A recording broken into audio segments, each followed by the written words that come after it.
सब दौड़ करके आई, आनंद मगन सकल पुरवासी। पूरे अयोध्यावासी सभी आनंद में है। तो गोस्वामी तुलसीदास जी कहते हैं दशरथ जी की बात क्या कहें। दशरथ पुत्र जन्म सुनि काना, मानव ब्रह्मानंद समान। मानो ब्रह्मा के आनंद में, पर ब्रह्म के आनंद में डूब गए वो दशरथ जी। और बजाने वालों को बुलाया, कहा भैया बाजा बजाओ, और वो सब बाजा बजाने लगे। आइए हम सभी प्रभु श्री राम जी के जन्मोत्सव पर एक बधाई गीत गाते हुए आगे कथा बढ़ाते हैं। वैसे हमारे भारतीय संस्कृति में लोक गीत का बड़ा प्रभाव रहा, लेकिन अब लोग ऐसे पागल हो गए हैं कि आधुनिक संगीत सुन सुनकर जिससे लोगों की हार्ट बीट बढ़ जाती है। और हमारे जानकारी में लोग गांव में विवाह था, डीजे ऐसा बजा कि हार्ट अटैक हो गया, मर गए लोग, दिल उनका इतनी तेज धड़कने लगा। तो जो मधुरता है वो जीवन की चली जाए। ये कौन सा परिवर्तन है? ये कोई परिवर्तन है बढ़िया? वास्तविक संगीत समाप्त होता जा रहा है, लोग सुनने वाले नहीं है। सुनाए किसे जाए? कोई अगर सुनाने लगो शास्त्रीय संगीत, आदमी उनकी भाग जाएगा, क्या या कर रहे हैं, उसे पता ही नहीं। उसे तो बस वही डीजे चाहिए, धूम धड़ाक बजे, बस शांति नहीं है। विवाह में हम गए थे एक जगह, तो इतनी तेज बाजा बजे कि एक आदमी दूसरे आदमी की बात न सुन पाएगा, बात न सुन पा, कान में होता है, सुनाई नहीं दे रहा, चुप रहो, बाद में बताना। बात अभी की है, हम बताएं तो बात गला फाड़ रहा है आदमी। अरे मधुर संगीत बजे, वाद्य बजे, बढ़िया सहनाई बजे, आनंद आ जाए। पता नहीं क्या क्या लोग बजवा रहे हैं। तो गोस्वामी तुलसीदास जी कहते हैं परमानंद पूरी मन राजा, अब कहा बुलाई बजाओ बाजा, बाजा बजा। ऐसन मनोहर मंगल मूरत, सुहावन सुंदर सूरत, सुहावन सुंदर सूरत न हो। हे राजा जी, हे राजा जी, हे राजा जी, एक करे तरह की जरूरत मुहूर्त खूबसूरत हो। हे राजा जी, जरूरत मुहूर्त खूबसूरत हो। सन मनोहर मंगल मूरत, सुहावन सुंदर सूरत, सुहावन सुंदर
मुनि बाबा ऐसन बबुआ ज्ञानी होई है, राजा ऐसन दानी होई है, राजा ऐसन दानी होई है हो।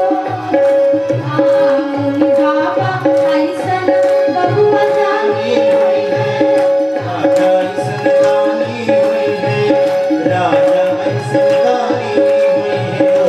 ललना ललना ललना अखिला भुवन राजधानी हुई है और राजधानी हुई है ललना।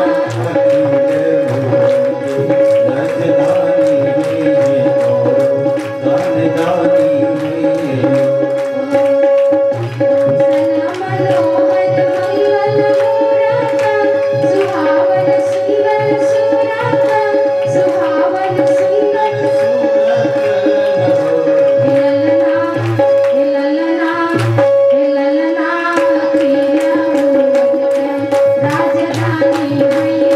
भुवन राजधानी हुई है और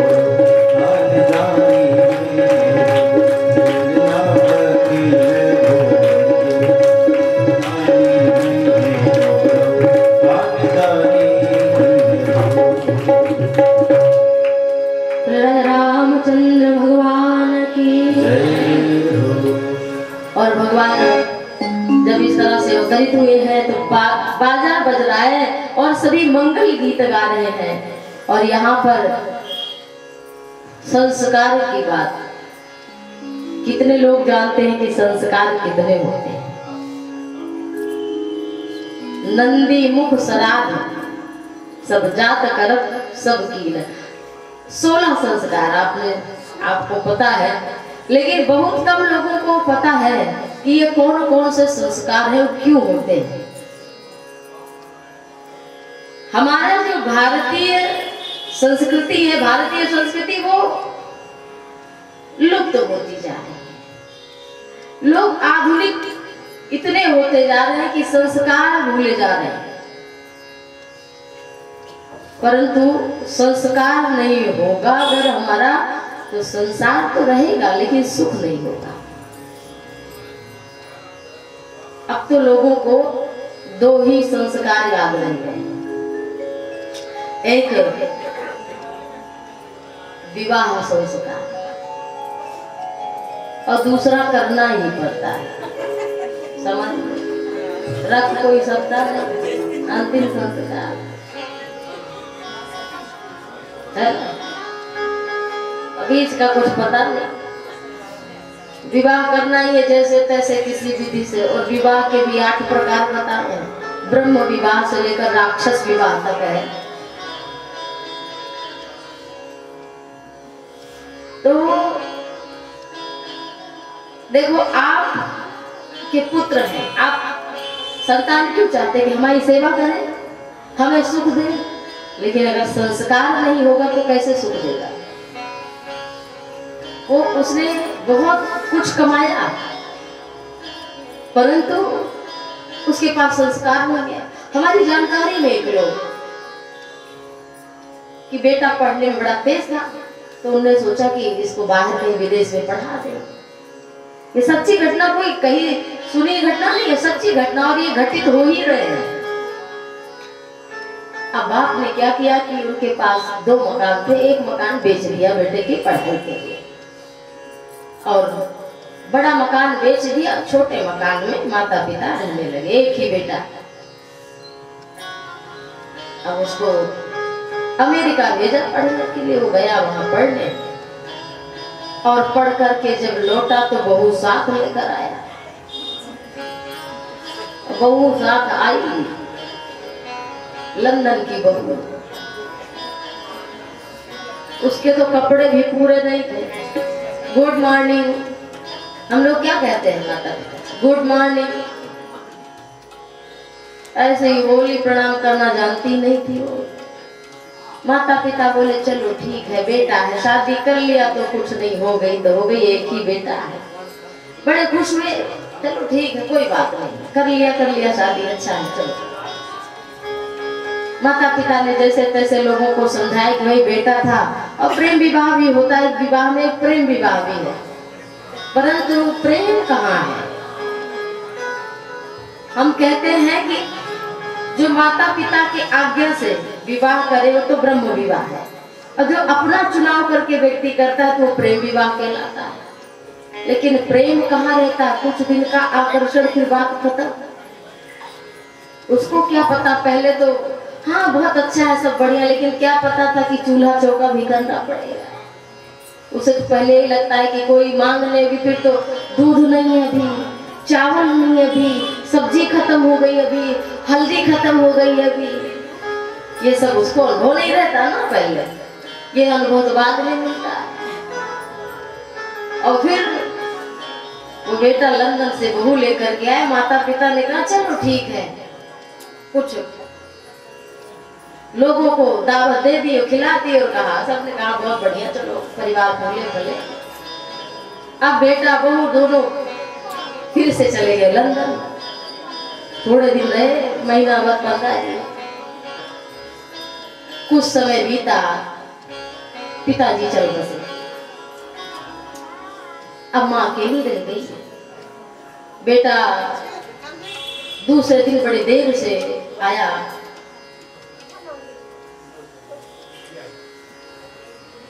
बोले श्याम रामचंद्र की, श्री हनुमान जी महाराज की।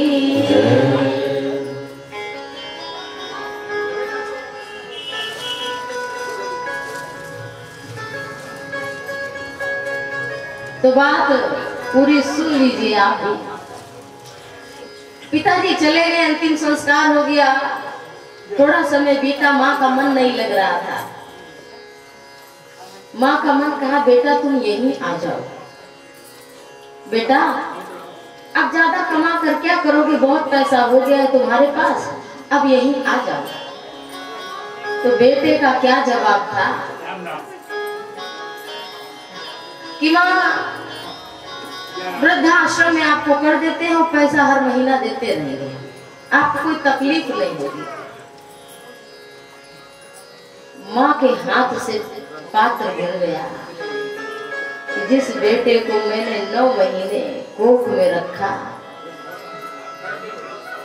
इतना दुख से उसको पाला पोसा, और अब बेटा कह रहा है कि वृद्धाश्रम में रख देते हैं, पैसा हर महीना देते रहेंगे, 25,000 रुपया महीना देंगे, कोई कमी नहीं रहेगी।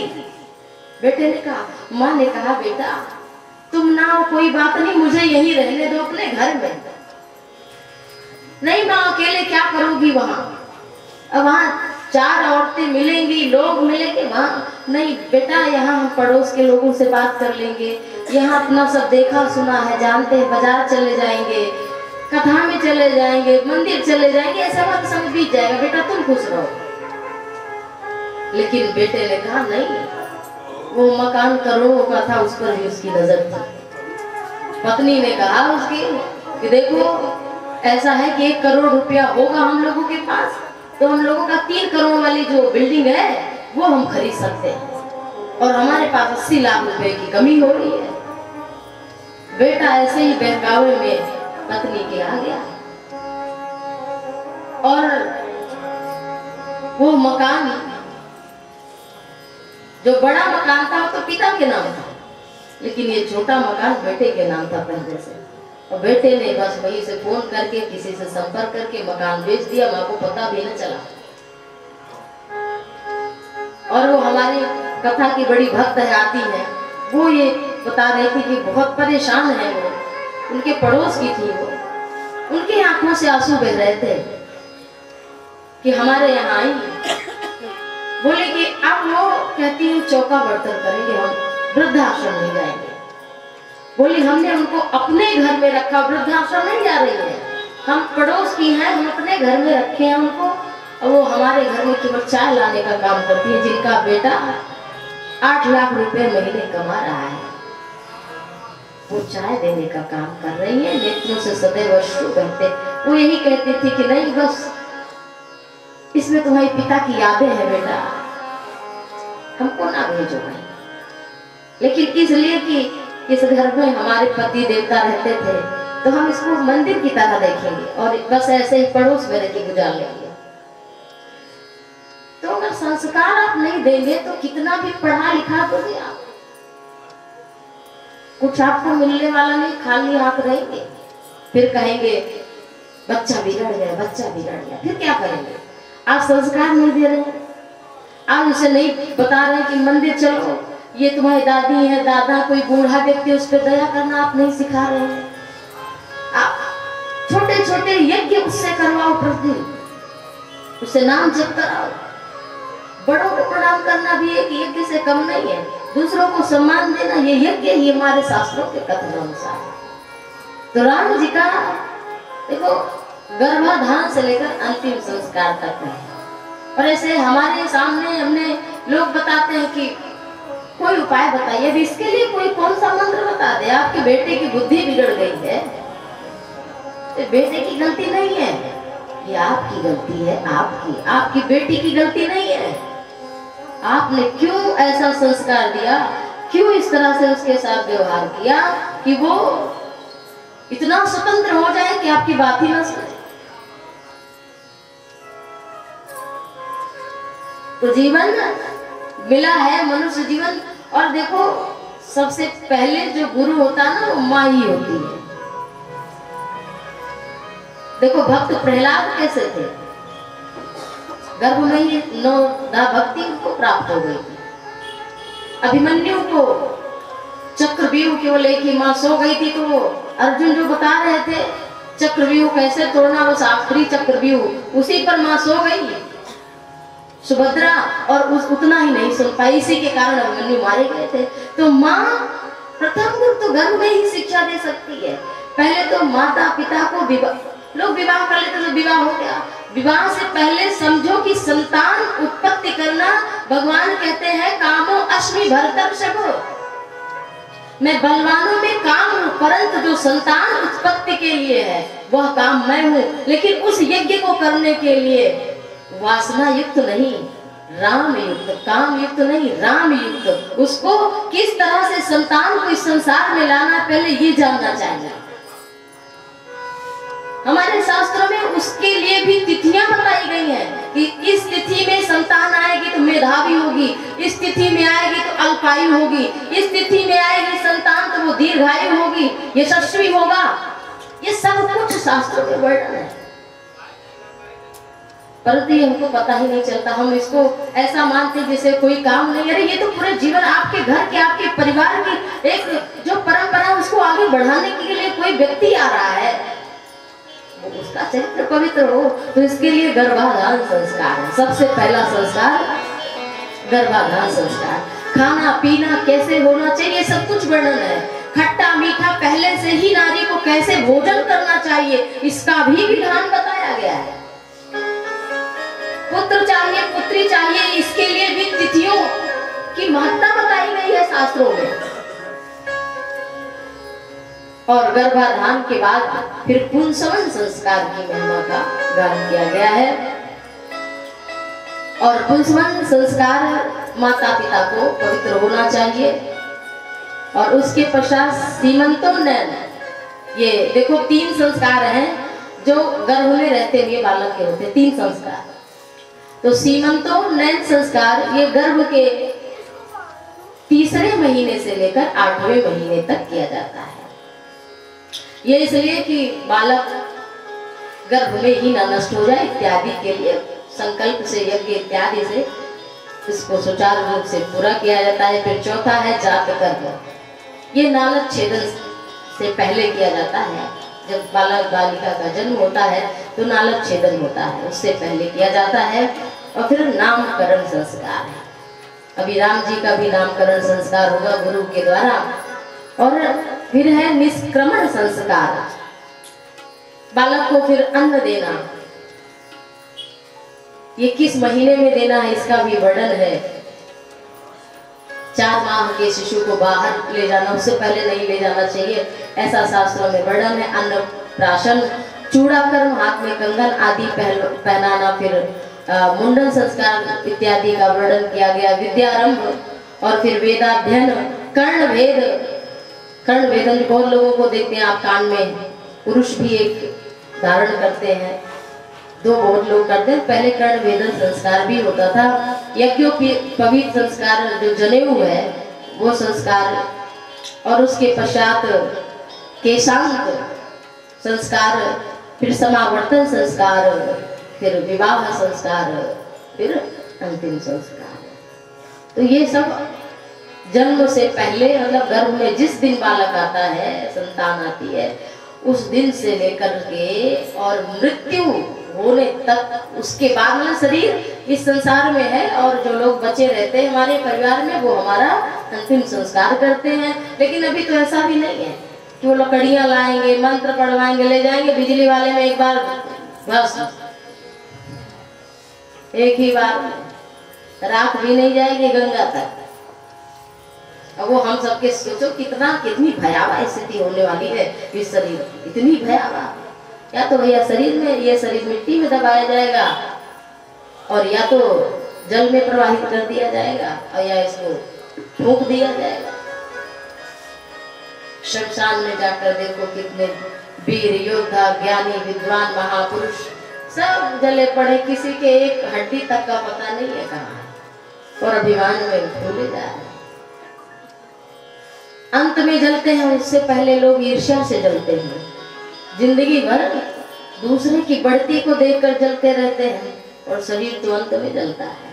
तो जो ये कथा है ये हमारे जीवन को मंगलमय बनाती है, और बिना इसके समझे ऐसे तो हम लोग कथाएं सुनते हैं, परंतु जब तक अनुभव नहीं होगा, अनुभव कभी भजेंगे संता। जिनको अनुभव हो गया है ऐसे महापुरुष भी कथाएं इसलिए सुनते हैं कि मन का कोई भरोसा नहीं कब बदल जाए।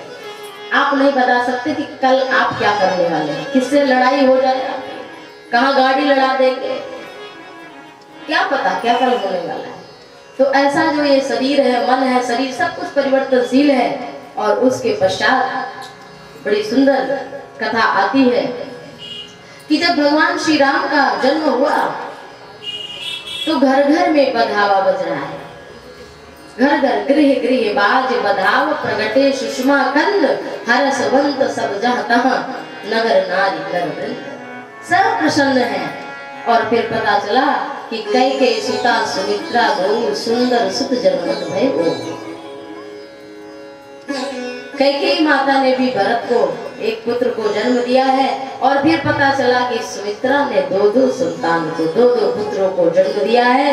अयोध्या नरेश सम्राट महाराज दशरथ आज बड़े आनंदित हो गए हैं। और जब राम का जन्म हुआ है तो सूर्य कुल में हुआ है। राम का जन्म सूर्य कुल में हुआ, भगवान सूर्य आ गए दर्शन करने। अब सूर्य के सामने चंद्रमा का कहाँ कौन सा महत्व है।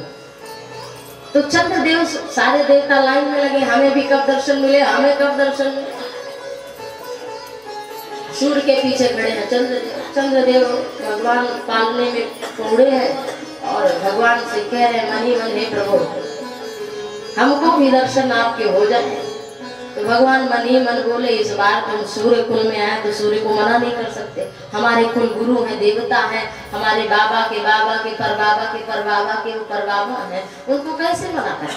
फिर प्रभु हमें दर्शन नहीं होगा। कहा अभी तो तुम ही दर्शन करो। फिर प्रभु मिलकर कब दर्शन होगा। कहा अभी नहीं, द्वापर युग में जब हम आएंगे तो सूर्य तो वहाँ होगा ही नहीं, केवल चंद्र ही होगा। और तुम चाहे जितना दर्शन करना, और मैं तुम्हें वचन देता हूँ कि तुम्हें मैं अपने नाम के साथ जोड़ लेता हूँ। बोले सियावर रामचंद्र की। तो भगवान ने कहा कि चंद्र, वो चाहे सूर्य कुल में हो चाहे चंद्र कुल में हो, चंद्र तो उनके पीछे लग ही गया। और फिर भगवान की, चंद्रदेव की पत्नी रात्रि भगवान से मिलने के लिए आई। तो रात्रि ने कहा कि भगवान हमको दर्शन कैसे होगा। तो ऐसा लग रहा है कि इतना धुआं उठ रहा है अगरबत्ती इत्यादि का कि लग रहा है कि अंधेरा हो गया है, लेकिन है नहीं अंधेरा, लग रहा है। तो वो मानो रात्रि ही, गोस्वामी जी कहते हैं रात्रि मानो आई है भगवान का दर्शन करने। हमें कब दर्शन होगा। कहा तुम्हें भी द्वापर युग में मैं कृष्ण बनकर जब आऊंगा तब रात में ही आऊंगा। और आधी रात में कृष्ण बन करके आए, तब रात को बड़ा आनंद हुआ। तो इस तरह से गोस्वामी तुलसीदास जी कहते हैं 1 महीने का 1 दिन हो गया। मास दिवस कर दिवस भार, मरम न जाने कोई, रथ समेत बिठा क्यों, निशा कवनी विधि हो। भगवान सूर्य जब दर्शन करने के लिए आए हैं तो हट ही नहीं रहे, हट नहीं रहे, खड़े हैं वहीं के वहीं।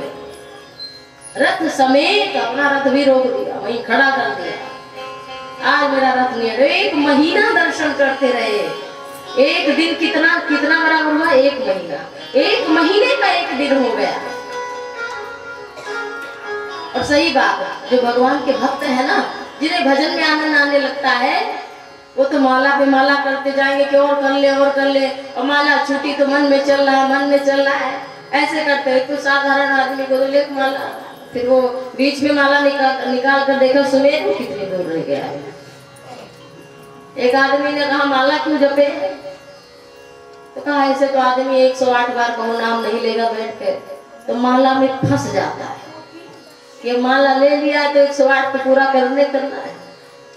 ऐसे तो जिसका अभ्यास हो जाए तो उसकी तो बात ही अलग है, लेकिन अभ्यास करने के लिए माला है, फिर तो सोता है ये भगवान का नाम। तो इस तरह से भगवान सूर्य ने दर्शन किया। और गोस्वामी तुलसीदास जी कहते हैं इस रहस्य को कोई जान नहीं पाया। उस समय अयोध्यावासी भी नहीं जान पाए, लेकिन हम आप कथा के माध्यम से जान पा रहे हैं। यह रहस्य काहू नहीं जाना, और दिन मन चले करत गुण गाना। भगवान सूर्य राम जी की कथा को कहते हुए चले, और इस सुंदर अयोध्या के महोत्सव को ऋषि मुनि सब देख रहे हैं। गोस्वामी तुलसीदास जी कहते हैं कि भगवान शंकर भी, देव तो चले गए, अब महादेव आए। महादेव कौन है? लोग आरती के लिए दर्शन करने जाएंगे, दूसरे को धक्का दे के जाएंगे, धक्का दे देंगे, आदमी गिर जाएगा, आरती गिर जाती है। हमने कथाओं में देखा है, लोग इतनी ऐसे करते हैं, आरती हम ही करें, भले आरती गिर जाए जल जाए तो। लेकिन हनुमान जी भी पाछे पवन तने सुनावा, पाछे पवन तने। अब हनुमान जी तो ज्ञानीना नाम अग्रगण्यम थे उस समय, सबसे पहले उनको आना था। बालराम में श्रेष्ठ बालना नाम भीषण रघुपति प्रिय भक्त, जो राम जी के सबसे खास अपने हैं, वो सबसे पीछे खड़े हैं। क्यों? क्योंकि वो ये कहते हैं कि भक्त के पीछे लगो, आगे नहीं। भगवान कहते हैं कि मैं तो भक्तों के पीछे पीछे चलता हूँ कि उनके चरणों की रज धूल उड़कर हमारे ऊपर पड़ जाए और हम पवित्र हो जाए। तो भगवान शंकर देव नहीं है। देवताओं के मन में भी काम क्रोध इत्यादि विकार आते हैं, लेकिन ये तो महादेव है। और महादेव माता पार्वती को कथा सुनाते हुए कहते हैं, और एक कहूँ निज चोरी,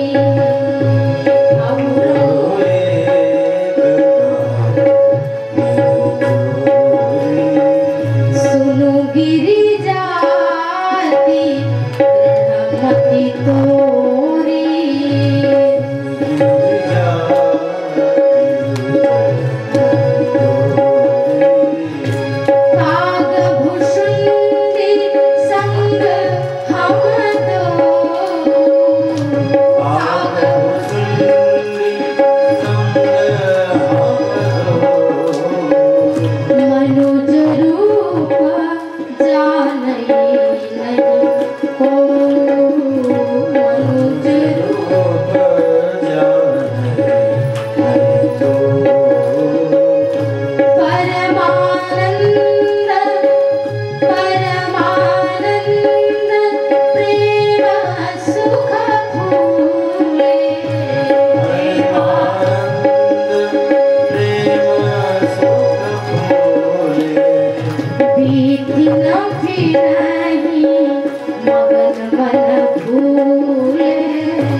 शंकर जी बड़े चोर हैं।